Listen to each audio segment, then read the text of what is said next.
A colocación da letra B nos letreiros dos accesos de Ribeira tivo un custe de 117 euros. Pérez Barral afirma que o cambio estaba previsto con tempo e con el cúmprese a legislación.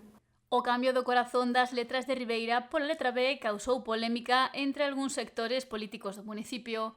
O rexedor local Luís Pérez Barral apuntou que esa remuda estaba prevista dende había tempo e os concelleiros do PBBI estaban ao tanto. Unha letra como esas non se cambia dun día para outro. Hai moito formigón que fraguar e moito que secar e, por tanto, é entendible que iso non se puido producir nun día para outro.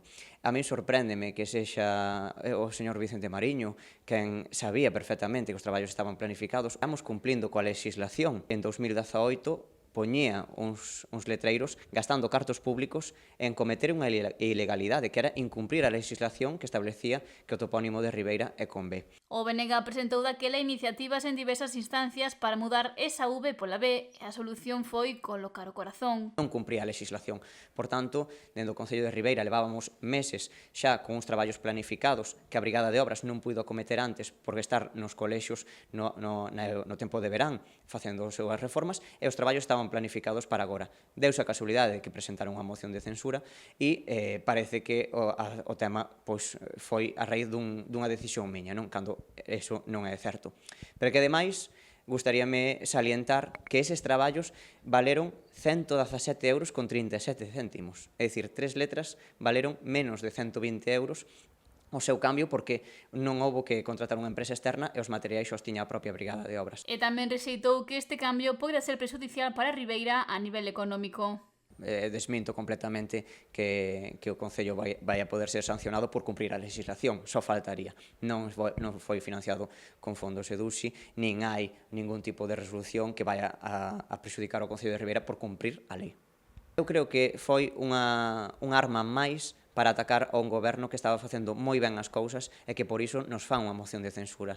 É socialmente coñecido que este goberno estaba traballando moito e que estaba traballando ben e, sobre todo, que tiña unha boa valoración entre a poboación de Ribeira. Eu, dende logo, pois que só me resta lamentar unha moción de censura que se sustenta en coaccións e na traizón. Xa que sinalou que é o peor que se pode facer en política, Pérez Barral afirmou que o PBBI faltou a súa palabra e vendeu o seu electorado e os ribeirenses. Por algo que non sabemos aínda que está detrás desa moción de censura. Os seus autores, tanto PBBI como o Partido Popular, deben aclararlle á veciñanza de Ribeira por que presentaron unha moción de censura sen ningún tipo de motivo. Non explicaron os seus motivos, non hai unha ruta de traballo trazada. No referente ás coaccións, o alcalde ribeirense sostivo que dentro do seu grupo non se presionou en ningún momento o sedís do Partido Independente. Resulta esperpéntico que sexa o Bloque Nacionalista Galego que fai coaccións ante unha moción de censura. É dicir, estamos facendo unha moción de censura ás persoas que estamos gobernando, por tanto, nós non podemos facer coaccións. Hai dous partidos, Partido Popular e Partido Barbanza Independente, que suscriben unha moción de censura a toda presa, ás agachadas da cidadanía e sin ningún tipo de acordo político. Por tanto, que expliquen cales son as razóns reais de presentar esta moción de censura contra un goberno que funcionaba, que era transparente, que traballaba ao lado dos veciños de Ribeira. Reiterando ademais que non había ningún motivo real para presentar esta moción.